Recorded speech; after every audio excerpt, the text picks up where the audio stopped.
Hello and welcome to Let's Talk. My name is Principal Ademola Alex. Today on Let's Talk, we are going to be looking at fatherhood deficit in female. You might wonder what is that. So just hold on. I have a very wonderful guest in the studio who is going to be briefing us on what are the deficits. You know, we live in a society where people think female can play the fatherly role in any child's life. But I always say there are some roles, there are some functions female can't play. And that is evident if the way we interact in our society, we look at those deficits in our children. So I have with me in the studio Gideon Ohioze. I hope I pronounced that name right. He is the Value Added Fatherhood Academic founder. He have been on this. He's passionate about raising fathers who are raising fathers. So welcome Gideon to this program. Thank you very much. Nice to have you again. Thanks, Alex. Honestly, nice to have you again. Let's look at the fatherhood deficit in female. Okay. Let's add it up. We live in a society where we tend to play any role that we see.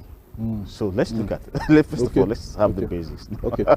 Well, I'll start this way. You know, for like 8 months, undergraduates were at home. Yeah. ASU strike. You know, and I can imagine that during the ASU strike, there were cases of unwanted pregnancies, you know, vices, and all of that.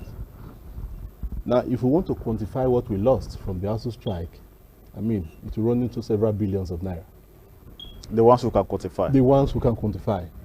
Now, in the same way, when oil workers go on strike, you can begin to say, wow, that our economy is losing so much, you know. When telecoms workers go on strike, we can't communicate. But the truth is that when fathers go on strike, and what is strike now for fatherhood? When fathers refuse to do the needful, to play their role, now there's no way you can quantify what we lose as a people when fathers refuse to do the needful. And it's so bad because the effect of fatherhood absence has generational effects.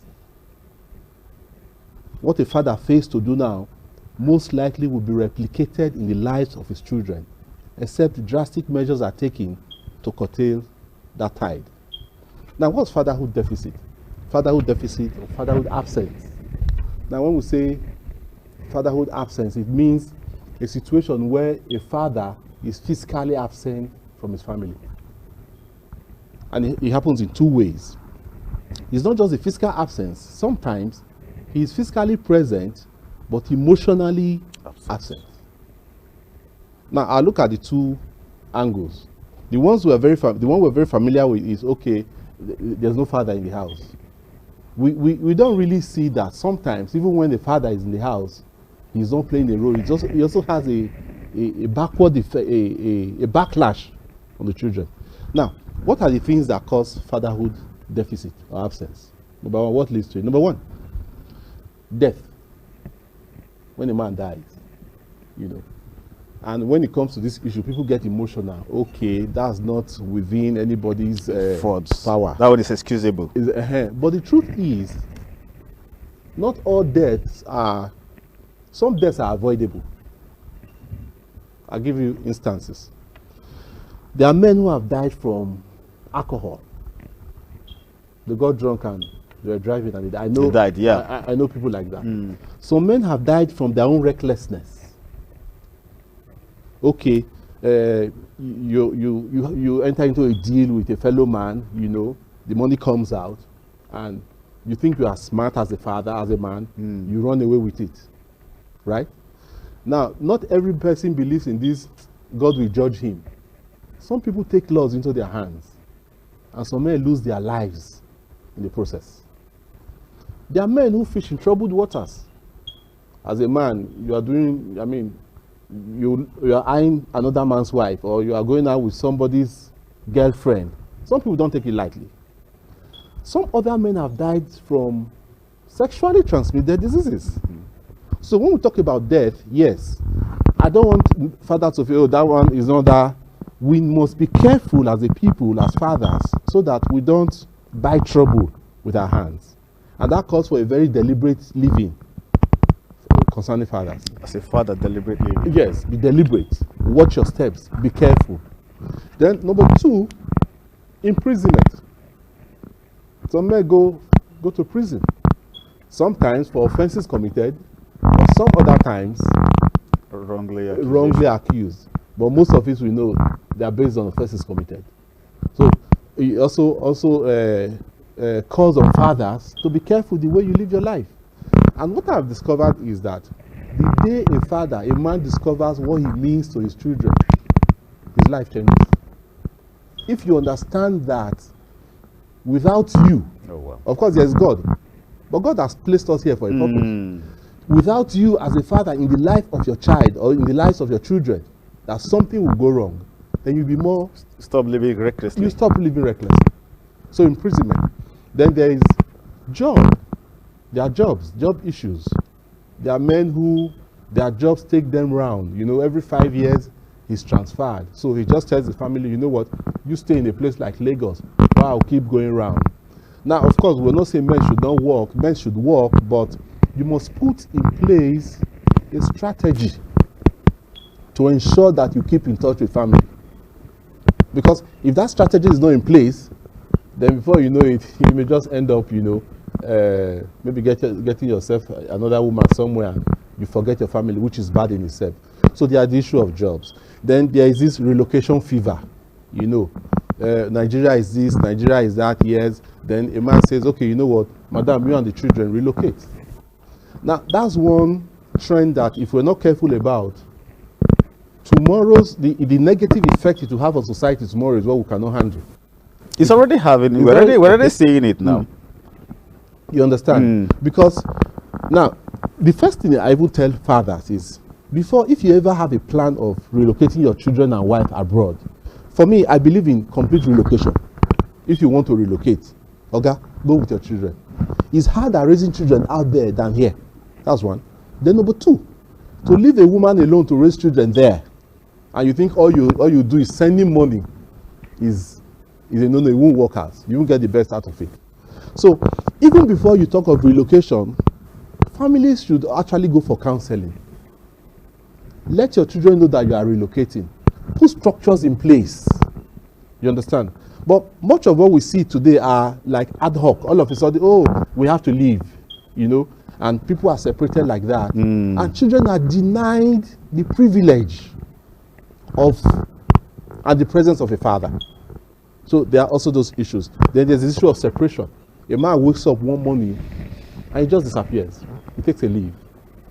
And for years, nobody knows where he is. We don't have time to go into why people do that. Yeah. But they happen.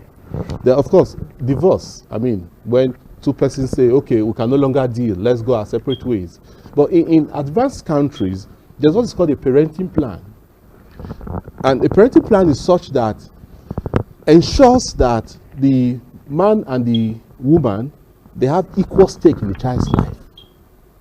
So even after their separation, they are still able to, you know, because the simple reason is this: it takes a man and a woman to have a child. I mean, there's a part of a man in the child, there's a woman in the child. But yeah. You understand? So it also takes a man and a woman to raise a child.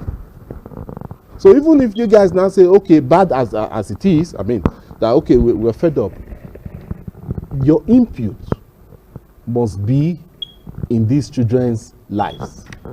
But sometimes that doesn't happen. You know, when some women, in a bid to pepper the man, they deny him access. There are instances like that where some even travel with the children. I think that's where this deficit of a thing, fatherhood deficit in the females. Yeah. Because some, I'm not trying to be particular, but some females believe that, oh, I can raise my children alone. I can raise my children. I don't need the man's assistance. I don't need his whatever. But actually, are we raising a total children? We are not raising. That question is that question is big. You know why? We are not raising two. No, I had a conversation with a friend some weeks back, and he said the greatest gift a child can have is the gift of a good mother. And I said, I disagree. A good mother is good, but a good mother is not enough to raise a whole child. Mm-hmm. Now, it's like, let me say, fatherhood and motherhood are complementary. They are like two sides of a coin. You understand? Now, if somebody gives you a bundle of 1 million naira notes, you run thank God, there's a breakthrough. And you get to discover that the reverse side of the money is plain. It's plain. It's waste, it's paper. It's even worse than paper, because there are some things you can use paper for, you can't use that money for. And if you tender it anyway, you'll be arrested. I mean, you'll be arrested. So parenting, a child needs a combination of father and mother. So it doesn't matter how good the mother is, very good, but the input of a father is necessary to raise a whole child. So we appeal to, and you see, this narrative is what makes fathers think that, okay, Chebi is mothers, the woman is doing it, and you feel, I don't really have serious stake, but we have serious stake in it. You understand? Then there's the issue of sicknesses. Some men have prolonged sickness. It's very pathetic. They are sick for a whole long time, and sometimes they are left in a healing home by their families. And gradually, you know, distance, separation, the family begins to live as if he's dead, whereas he's not dead. I know we're not blaming anybody, you know, but that's the reality that that is on ground. That's on ground. Then there's this other one that happens where, you know, two young people get together, and you know, when you talk to people about abstinence, keep yourself, wait till you're married. They say, oh, we're mature, we can handle it. Then something happens, the lady gets pregnant, and the man denies. And the guy said, I'm not ready. Some people say they were not. I'm not the one that impregnated you. They say, I'm not the only one. I mean, only me. And you see, and when such things happen, sometimes even the parents of the girl reject the girl. In that state, in that state of pregnancy, they reject her. And you find some of these girls, they go through pregnancy, they are bitter, you understand? They are all alone, struggling to survive. Even before the child is born, the child has been rejected. You understand? And of course, children, they understand, they feel, and sometimes... Yeah, children, because the mood of the child affects the child. So you find that sometimes, even after the child is born, every opportunity the mother has to let her know that she came to disturb her life course, she seizes it. Every opportunity she has to let her know she's not welcome, she seizes it. Then a child who grows up under that kind of circumstance, where he or she is being rejected outrightly. Yes, by father and by mother. Now there's the emotional absence for fathers. Emotional absence. Now for emotional absence, the father is at home, he's in the house, but he's not connecting with the children. Now we have come across some very funny instances where a man, a couple maybe they had 3 or 4 children, right? And they say, okay, we're okay with 2 children. We don't need more. Madam, you do family planning, you do this, you do that. And they say, okay, we agree. Then somehow, she conceives.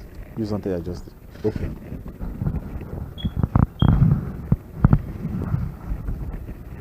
Okay. Okay. Okay, I think that again, right? Yeah.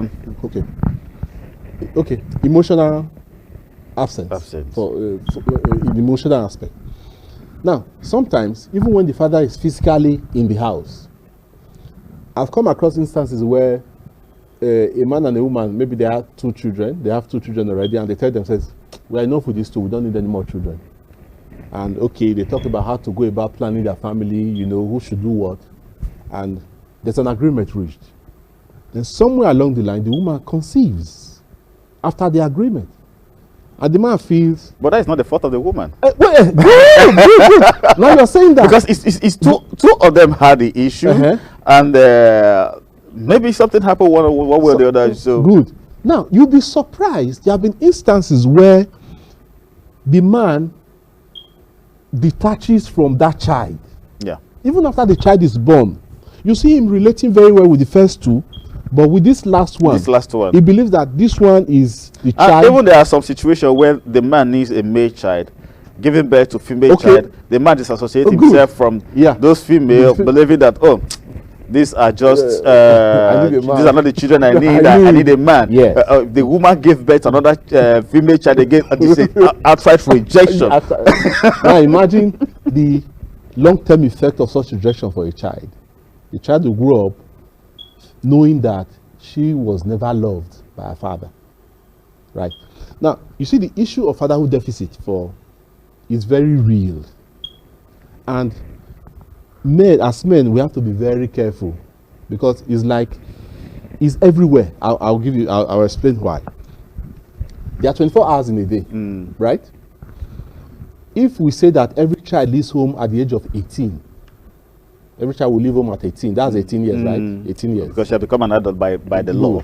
Now, at that, the child stays with you, primary, secondary school, the child does with you in the house, nobody, right? Now, do you know that out of 18 years, okay, let's do it with every day. A child or a teenager sleeps for 8 hours every day. Average. Now, if we want to add the number of hours babies sleep, it will actually be more than 8 hours every day. In fact, I think I read somewhere where they said for the first 2 years of the baby, they sleep all through. Thank you. That means they live in what they call this wave, this brain wave, data brain wave, where they sleep all through. All they need to, if they are awake, is because they want to eat. After eating, they go back to sleep. Good. So in 18 years, let's say, okay, a child sleeps 8 hours every. I think that's a very fair estimate. Now, in 24 years, a day is 24 hours. So a child sleeps 8 hours. Now, let's say the same child goes to school for 6 hours on the average. We have been very fair now. Some children stay in school for more than 6 hours, right? That means 8 hours every day, right? The child is sleeping. 6 hours, the child is away at school. That's 14 hours. 14 hours. The child is not in touch with the father. With the father. Now, let's say a child spends 2 hours every day on television and internet and cartoon. That's small, but let's be very fair. So, 8 plus 6 is 14, plus 2 hours is 16 hours, right? Now, a child gets home at 3 o'clock after school. Now, daddy doesn't come back until 6 o'clock thereabout. Even some 8. Even some 8. Now, let's say 6. Even some 10. Let's be realistic. Even some 10. Yes, even some 10. Now, if we say we're saying 6 just so that it won't be like an overkill, that means for another 3 hours, they are not with their father. So 8 plus 6 is 14. 14 plus 2 is 16. 16 plus 3 is 19. So for 19 hours every day, children are not with their fathers. Now, in 24 years, 19 hours is less than, in 18 years, if this ratio is worked into years, it means that in 18 years, a father does not spend more than 4 years. Totally. It's actually 3.75 years. 3 years and 8 months. It means that in 18 years, otherwise you say, okay, my child has stayed with me for 18 years. The child has spent about 4 years physically with you as a man.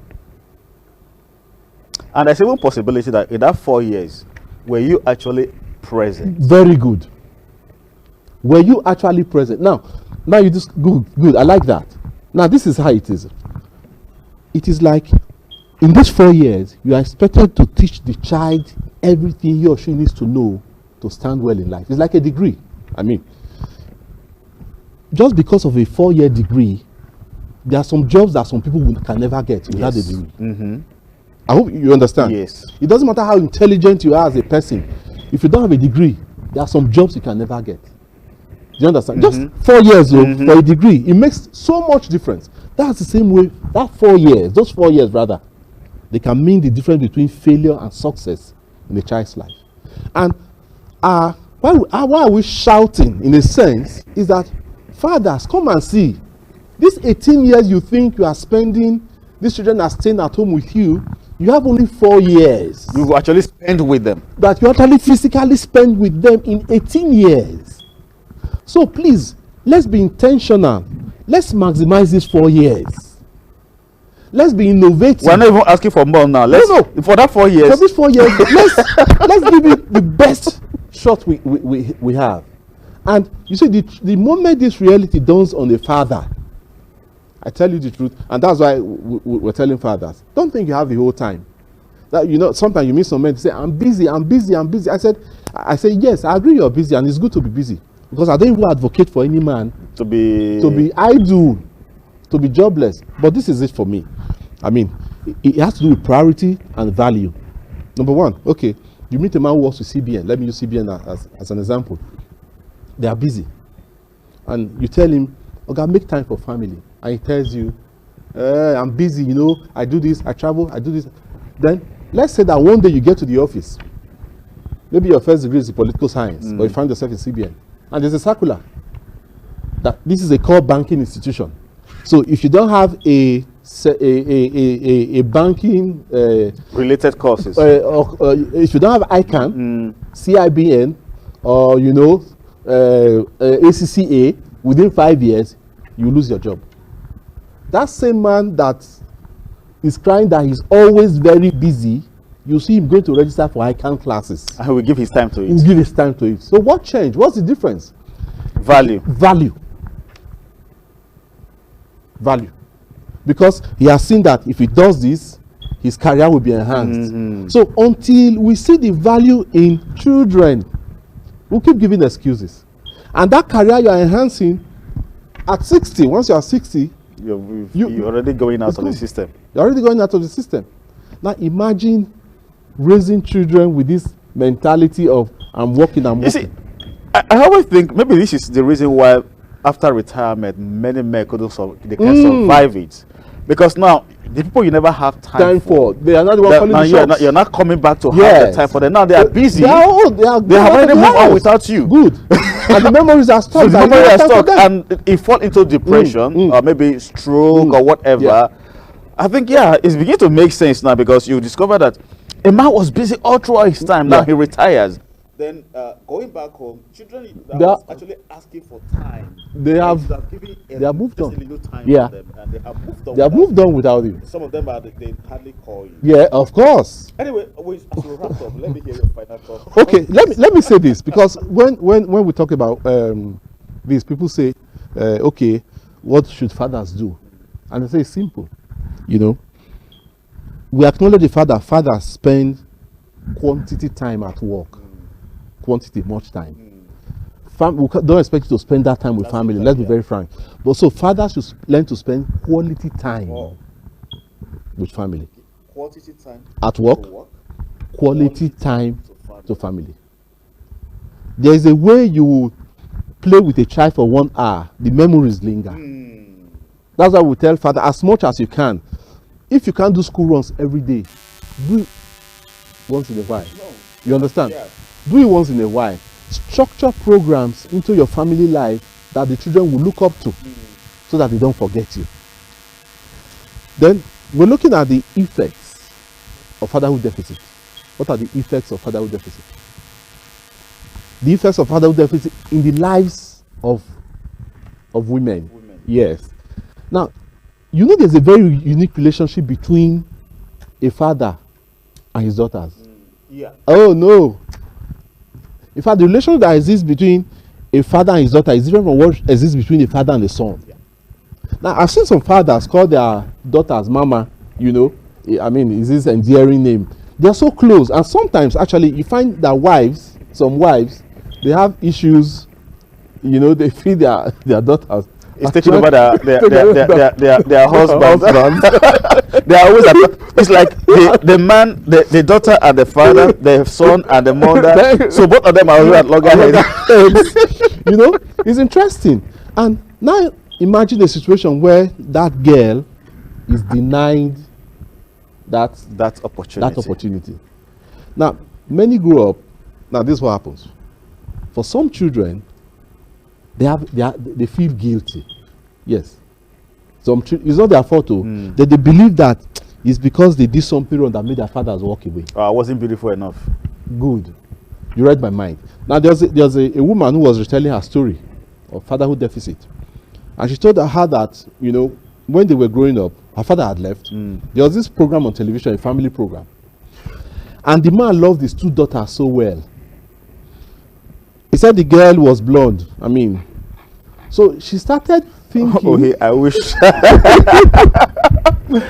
Oh, how honestly, I wish we could continue this conversation. Anyway, we will continue this conversation another time. Honestly, starting from this place. I love you, and that's all we can take for today on today's program. I wish we have all the whole time to continue. My advice to every father there: understand your role. Like what he said, if you place a value on your family, how you live your life will be very important to you. If you know what your absence will cost to your children or your wife, how you live your life will be so intentional. You'll be careful where you go to, you'll be careful who you do business with, you'll be careful how you drink alcohol, you'll be careful with a whole lot of things, because you know your responsibility as a father. My name is Prince Manager Alex. I will see you some other time. Bye.